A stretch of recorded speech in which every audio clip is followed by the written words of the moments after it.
So, hi guys, welcome back to this space. So today I have my very good friend Jed, and Jed wrote a book.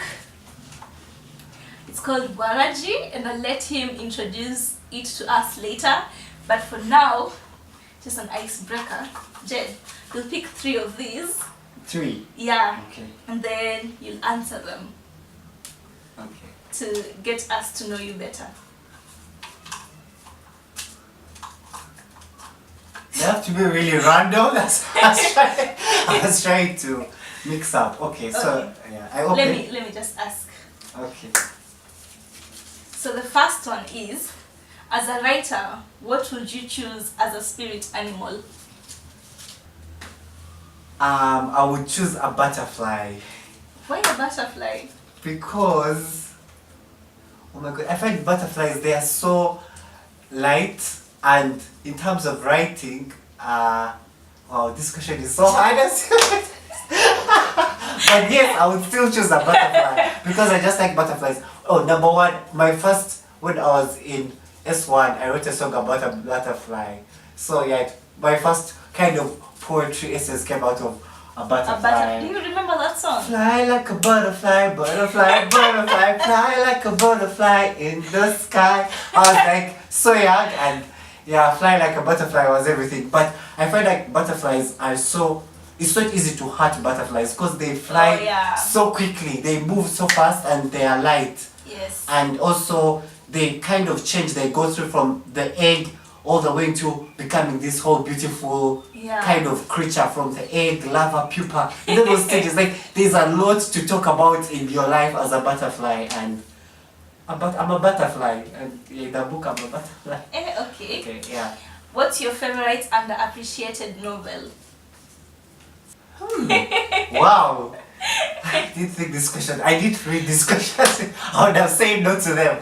But okay, but you're the one who wanted like the element of surprise. Oh, surprise! I like it so much. It always strikes me. My favorite underappreciated novel. I feel like it depends. Now, there's a book I read last year, and I think everyone in the reading space knows it. It's called The Kite Runner. Oh yeah. But I feel that in the reading spaces, particularly in Africa and also back home in Uganda, The Kite Runner has not been that appreciated in terms of people want a visual thing. They go watch the movie, The Kite Runner, the movie, but I don't feel like they get to know the real story from the book. I feel like that was my greatest book of last year. The book I read last year, I read it last year, but it's an old book. So I got the book last year and read it. I was like, how comes I did about this book? Like, why did it take me all this while to read this book? And Khalid, if you're watching this, because I know you may end up watching, I don't know if they will end up watching this channel. One, I really hope so. Your writing is so amazing, really, really amazing. So thank you for inspiring some of us to write. But The Kite Runner, your emotions are there. Do you know that book you read and you're like, I've read, let me close this book and like first interpret these emotions I have right now. But that's that kind of book, yeah. The Kite Runner by Hosseini Khaled. Yeah. Okay. Yeah. So the last question, what is the first book that made you cry? Well, am I not going to just repeat the same book I say, The Kite Runner, you guys? I would read a part because I think I saw myself in his main character. And actually I saw myself in 2 of the main characters. I saw my life in 2 of the characters.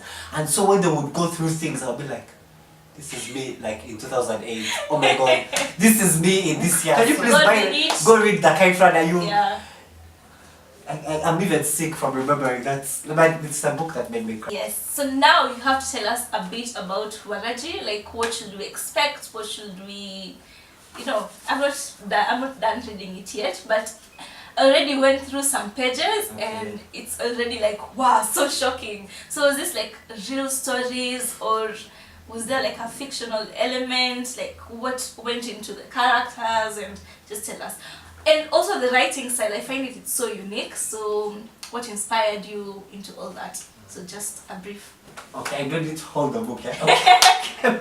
Let me first tell you the background. Okay, so this is my first book. It's called Waraji, and it's a tiny little book of poems, and I think around a few short stories.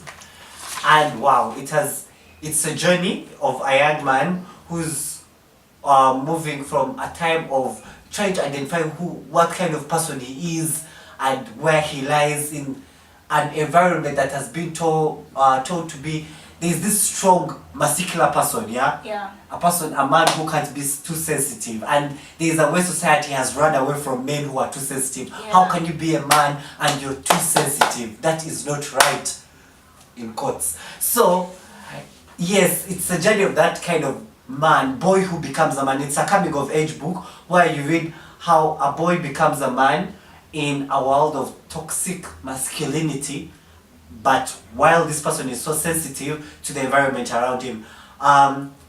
Its history is dated into my time when I went to a single-sex boys' school for high school, and I was bullied and severely abused by the people I trusted the most. Do you know that situation whereby you're bullied by your own classmates until the upper class, you're in a rich senior 4 and your classmates are still bullying you, and it's the final week towards exams and people are calling meetings and they're all bashing you about, it's a whole traumatic scene for a young person, I can tell you. So in this book you will see a few poems from this boy who goes through these things, and how he escapes into patriotism. I come from Uganda, I am Ugandan, so you will see Ugandanness in the book as well. And I'm in an area where I don't understand what is going on in my country. I am confused, I am happy about where I come from, but signals are not right. That is a line you find in the book. The signals are not right. And also, yes, how I grow into love. I come to Kenya, and one of the lessons that I try to bring out in the book, yes, they say you can't run away from problems, but you can actually run away from toxic people. Yes. And that's what I did when I was like, I'm not staying in Uganda. I do not want to be campus in Uganda, because I'm going to meet the same people who made me break and cry. So when I came to Kenya, everyone was like, what? Kenyans are rude people, Kenyans are bad, Kenyans are going to steal Nairobi. So I came to Kenya. It's not true. I met the most amazing people in Kenya, but not only Kenyans, Rwandans, East Africans, Tanzanians, who just changed my whole life. And that's what you will see towards the end of the book, a kind of lighter and lovey scene happening around in the book. So basically that's what the book is about. It's called Waraj, it's just confusion. Waraj is an alcohol.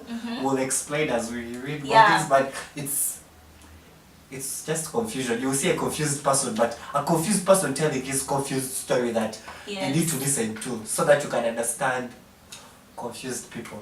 But why Waraji? Like, of all names, I feel like there would have been so many names to call the book. But why specifically Waraji? And it's not Waragi, because a lot of people. My Kenyans say Waragi. It's Waraji. Waraji with the accent Waraji. Okay. Yes, Waraji. I wanted the book to be homegrown. Like, if you look at the book, I don't know if you'll be able to see it, but yes, if you look at the book, Waraji is a homemade gin. You guys in Kenya call it changa. You know changa, but changa. Yeah, that. So exactly. So it's a brew that was usually made by women for their husbands when they came back home, and it's very strong and toxic. It's not even. It's just too strong. You take it and you're blacked out. So it has this strong feel on your tongue. It's a gin, a tough gin, and that's the kind of emotion you get out of this book. That kind of tough. After reading some of the things in the book, you get that kind of tough feeling. And also, yes, so that's why I named the book Waraji, for the homeness, for the Ugandanness to come out as well. And also, I am brewing my Waraji, because it's after the history of Waraji is when people in Uganda went to war in Britain to fight the world wars.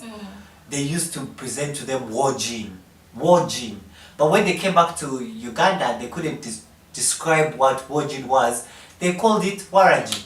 And they learned how to distill there. Originally, it wasn't Waraji. They used to make another brew from millet and other things. But then now, they learned how to make war gin, which they made Waraji, which made them drunk all the time. So it was just a mixture of like both. Exactly. But also Waraji, because of the history of Waraji in my family. My father was an alcoholic, but he grew out of it as well, and I'm so glad. I talk to him these days, and yeah, things are okay. But you'll see a boy who's also confused about what can I talk with my parents? What can I say with these people? What can I discuss? Am I okay? I want to grow my hair. Is it okay? I want to. You will see a lot of hair also happening here. You will see things. Yeah. You will see things. So just buy the book.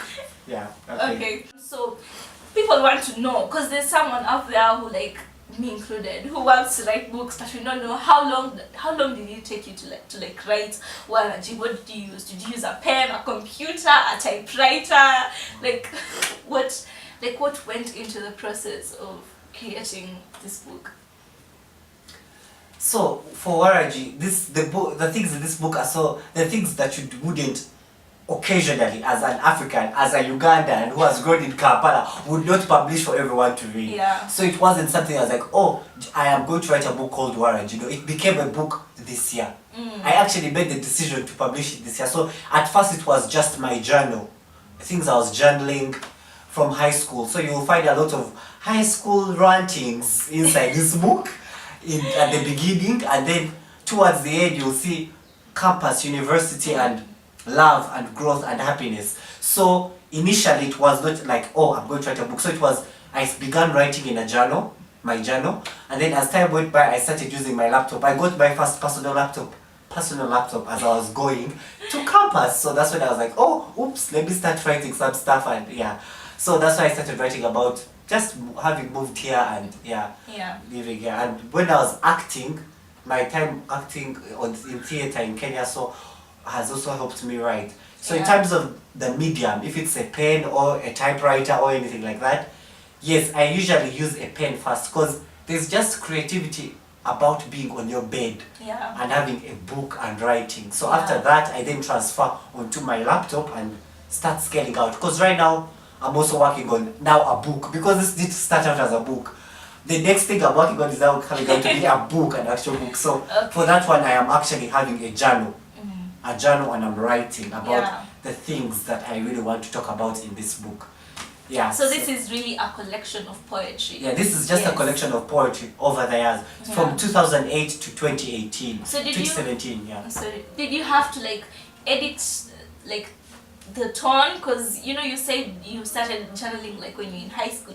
So the voice of a person who's in high school and the voice of a person who's in campus, and even the voice of someone who's graduated from campus is really different. So did you have to edit it or just write it the way it was? Because some of the poems I left them the way they were. So you're going to see this person has changed, because when you read the last poem and you read the first poem, you'll be like, oh, this person has actually really, really changed over the years. So you will, of course some things have to be edited, wrong spelling, wrong word, those things have to be edited.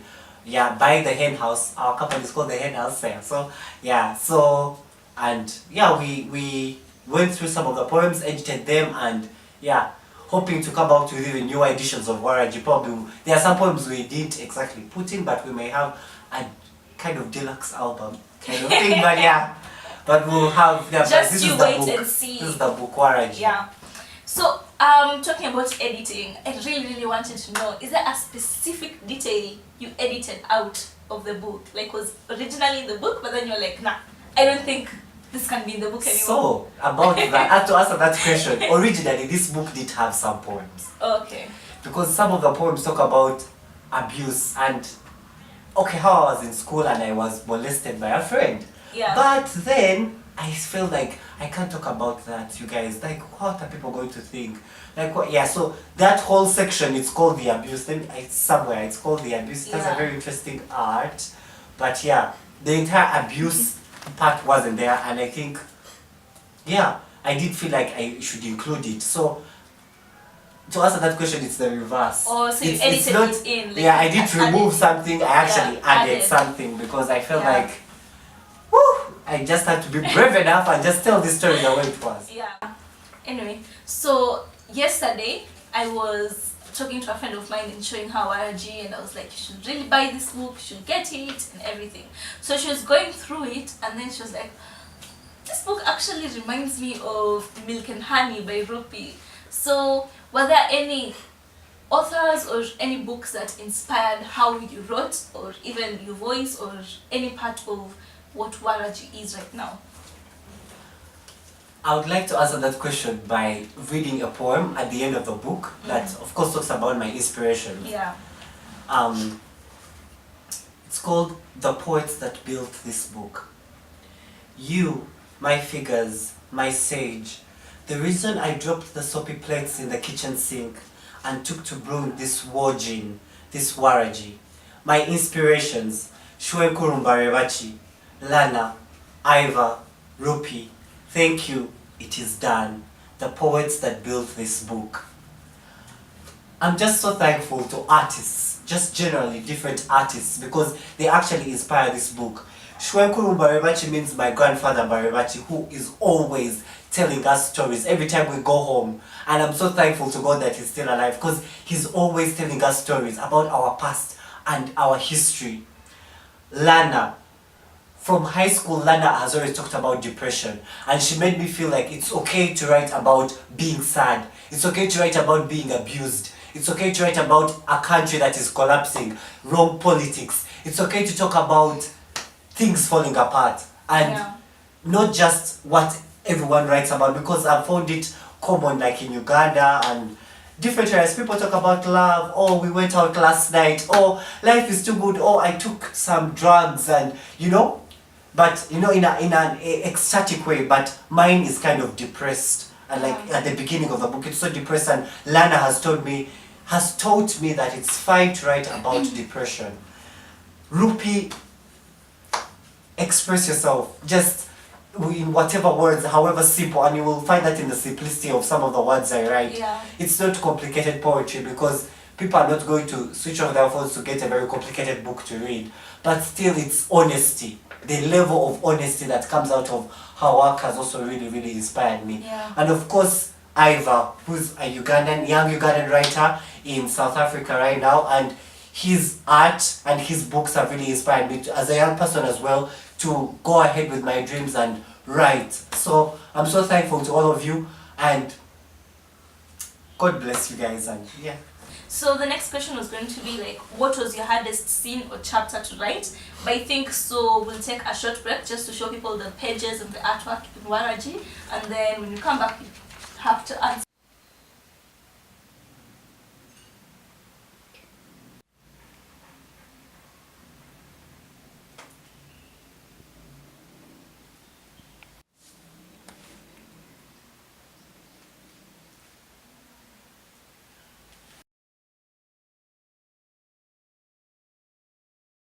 So guys, welcome, get ready. Jane.